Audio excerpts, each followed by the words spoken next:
మన vintage collections, Kadambari collections, పూర్ణిమ prints లో ఎంత కొంటే అంత ఉచితం.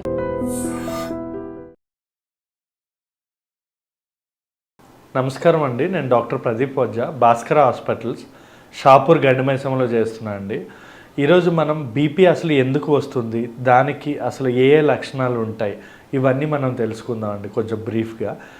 సో బీపీ రావడానికి గల కారణాలు ఏంటి అంటే, మెయిన్గా బీపీ రావడానికి కారణం ఏంటంటే ఫ్లూయిడ్ ఓవర్లోడ్ అవ్వడం వల్ల, అంటే బాడీలో నీరు శాతం పెరగడం వల్ల, లేదా వాసో కన్స్ట్రిక్షన్ వల్ల, అంటే మన నరాలు అన్నవి సన్నగా అంటే కన్స్ట్రిక్ట్ అవ్వడం వల్ల. మీకు ఎగ్జాంపుల్ చెప్పి అసలు మీకు అసలు ఎందువల్ల వస్తుంది అన్నది మనం డిస్కస్ చేద్దాం.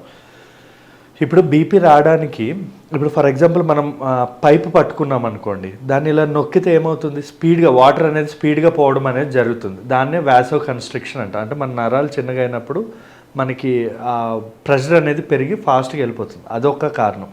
రెండోది ఫ్లూయిడ్ ఓవర్లోడ్, అంటే మన బాడీలో నీరు శాతం అనేది పెరిగి, అంటే రక్తం ఇవన్నీ తగ్గి నీరు శాతం పెరగడం వల్ల కూడా వస్తుంది. ఇప్పుడు ఫర్ ఎగ్జాంపుల్ ఒక ట్యాంక్లో మీకు వాటర్ అనేది ఫుల్గా నింపామనుకోండి, ఎక్కువ ప్రెషర్తో వాటర్ వస్తుంది. వాటర్ తక్కువ ఉందనుకోండి, తక్కువ ప్రెషర్ వెళ్తుంది అనమాట. సో ఈ రెండు కారణాల వల్ల మనకు బీపీ వస్తుంది. ఇప్పుడు ఇది ఎందువల్ల అవుతుంది, ఈ వాసో కన్స్ట్రక్షన్ కానీ ఈ ఫ్లూయిడ్ ఓవర్లోడ్ అనేది ఎందువల్ల అవుతుంది అంటే, మెయిన్గా ఏంటంటే స్ట్రెస్ వల్ల ఏమవుతుంది, కార్టిజోల్ అనే హార్మోన్ రిలీజ్ అవుతుంది మన బాడీలో. ఆ హార్మోన్ వల్ల ఏమవుతుంది అంటే వాసో కన్స్ట్రక్షన్ జరుగుతుంది. అంటే మన నరాలు అనేవి కన్స్ట్రిక్ట్ అవుతాయి, అంటే చిన్నగా అయిపోతాయి. దానివల్ల చిన్నగా అయితే ప్రెషర్ అనేది పెరుగుతుంది, అదొక కారణం. రెండో కారణం ఏంటంటే ఫ్లూయిడ్ ఓవర్లోడ్. ఫర్ ఎగ్జాంపుల్ ఎక్కువ సాల్ట్ తీసుకోవడం వల్ల, లేదా ఎక్కువ క్యాలరీస్ తీసుకోవడం వల్ల, ఆల్కహాల్, స్మోకింగ్ ఇవన్నీ తీసుకునే వల్ల ఏంటంటే ఫ్లూయిడ్ ఓవర్లోడ్ అవుతుంది అనమాట. అంటే ఏంటంటే బాడీలో వాటర్ శాతం పెరిగి మనకి హార్ట్ మీద ప్రెషర్ పడి మనకి బీపీ అనేది పెరిగే అవకాశాలు ఉంటాయి. ఇవే కారణాలు కాకుండా ఇంకా చాలా కారణాలు ఉంటాయండి బీపీకి. లైక్ ఒబిసిటీ, స్థూలకాయం వల్ల మోస్ట్ కామన్ కాజ్ ఇండియాలో అయితే బీపీ. ఈ బీపీ అనేది మగవాళ్ళలో ప్రతి 5గురిలో ఒకరికి ఉంది, ఆడవాళ్ళలో ప్రతి 4గురిలో ఒకరికి ఉంది. సో రెండో మోస్ట్ కామన్ కారణం ఏంటి అంటే, మీకు చెప్పా కదండి, ఈ స్మోకింగ్, స్ట్రెస్. బాగా ఈ మధ్య ఈ బీపీ అనేది పల్లెటూరులో పోల్చుకుంటే, అంటే పల్లెటూరులో ప్రతి 5గురిలో 2కి బీపీ ఉంటే, మన టౌన్స్లో ప్రతి 5గురిలో 3-4కి బీపీ అనేది రావడం జరుగుతుంది 40 ఇయర్స్ దాటాక. సో గుర్తుపెట్టుకోండి, ఎందుకు మన టౌన్స్లో ఉంటుంది, పల్లెటూరులో ఎందుకు ఉండట్లేదు అంటే స్ట్రెస్ఫుల్ లైఫ్ అనమాట. అక్కడ డబ్బులు ఉండకపోవచ్చు వాళ్ళకి, కాకపోతే స్ట్రెస్ అనేది తీసుకోవట్లేదు. ఇంకోటి బాగా కష్టపడి పనిచేస్తారు, వాళ్ళు ఏం పెద్ద తిండి డైట్ ఏమి ఉండదు. సో ఇక్కడ ఎందువల్ల, స్ట్రెస్ వల్ల ఎక్కువ అవుతుంది. ఇంకోటి షుగర్ వల్ల కూడా బీపీ వచ్చే అవకాశాలు ఉంటాయి. కిడ్నీ ప్రాబ్లం, అంటే కిడ్నీస్లో ఏదైనా ప్రాబ్లం ఉండడం వల్ల, లేదా హార్ట్ ప్రాబ్లం వల్ల కూడా మీకు బీపీ వచ్చే అవకాశాలు ఉంటాయి. కిడ్నీ ప్రాబ్లం వల్ల ఎందుకు బీపీ వస్తుందంటే, కిడ్నీలో బీపీని కంట్రోల్ చేసే ఎఫినెఫ్రిన్, అంటే కిడ్నీ మీద ఒక గ్లాండ్ ఉంటుంది. ఆ గ్లాండ్ ఏమవుతుందంటే మనకి బీపీ కంట్రోల్ చేసే హార్మోన్ అనేది అది రిలీజ్ చేస్తుంది. అంటే వాసో డైలేటర్, అంటే మన రక్తనాళాలు చిన్నగా అవ్వకుండా డైలేట్ అయ్యేటట్టు. ఇంకోటి పొటాషియం తక్కువ తీసుకోవడం వల్ల కూడా మన బీపీ వచ్చే అవకాశాలు ఉంటాయి. అంటే అరటి పళ్ళు అనేవి బాగా తీసుకోవాలి, వాటర్ అనేది బాగా తాగాలి. ఇవన్నీ తాగడం వల్ల పొటాషియం లెవెల్స్ అనేది మనకి నార్మల్గా ఉంటాయి అన్నమాట. ఇంకా ఇవే కాకుండా మనకి ఎక్సర్సైజ్ సరిగా లేకపోవడం వల్ల లేదా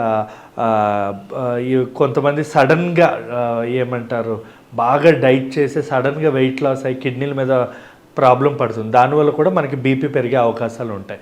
ఇప్పుడు మనం ఈ బీపీకి లక్షణాలు ఏంటో తెలుసుకుందాం.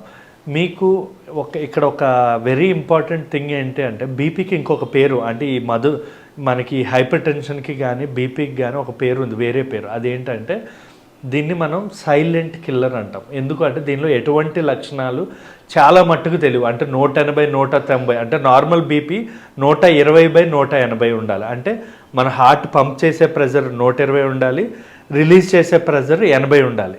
దీనికంటే ఎక్కువ అవ్వద్దు. అంటే లైక్ 160-170 అలా ఉందనుకోండి, అది బీపీ వచ్చినట్టే అర్థం. ఒక 140 వరకు 150 వరకు మనం డైట్తో మనం మెయింటైన్ చేయొచ్చు, అంటే సిస్టోలిక్ ప్రెషర్, అంటే ప్రెస్ చేసే ప్రెషర్. కానీ 160 దాటే ఖచ్చితంగా ట్యాబ్లెట్స్ వాడాల్సి ఉంటుంది.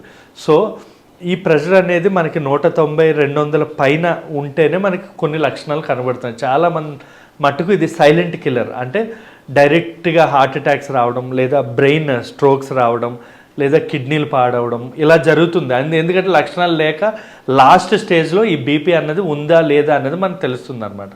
సో ఇప్పుడు మనం ఈ బీపీకి లక్షణాలు తెలుసుకుందాం. మెయిన్గా కనబడే లక్షణాలు ఏంటంటే చాలా రేర్గా కనబడతాయి, బట్ కనబడే లక్షణాలు ఏంటి అంటే ఒక 180, 190 దాటాక అప్పుడప్పుడు తల తిరగడం అనేది కంప్లైంట్ చేస్తూ ఉంటారు, లేదా బ్లర్రింగ్, కంటి చూపు అనేది బ్లర్ అవుతున్నట్టు కానీ అంటే మసకబారడం అనేది కంప్లైంట్ చేస్తూ ఉంటారు. కొంతమందిలో మెడలు లాగడం, బాడీ అంతా ఇరిటేటెడ్గా ఉండడం, కొన్ని సందర్భాల్లో ఏంటంటే బీపీ లాంగ్ టర్మ్ ఉన్నప్పుడు పీడల్ ఎడిమా అంటాం. అంటే ఏంటంటే మన కాళ్ళ వాపులు, లేదా చేతుల వాపులు, లేదా ముఖం ఉబ్బడం, కొన్ని సందర్భాలు నరాలు చిట్లి ముక్కు నుంచి బ్లీడింగ్ కూడా అంటే రక్తస్రావం అనేది ఆగకుండా జరగడం అనేది జరుగుతుంది. చెస్ట్ పెయిన్ కానీ, ఛాతీలో నొప్పి కానీ, లేదా ఆయాసంలా రావడం, లేదా కొన్ని సందర్భాల్లో మూత్రం వెళ్తున్నప్పుడు మూత్రంలో బ్లడ్ రావడం అనేది కూడా వెరీ కామన్గా మనకు కనబడుతూ ఉంటుంది.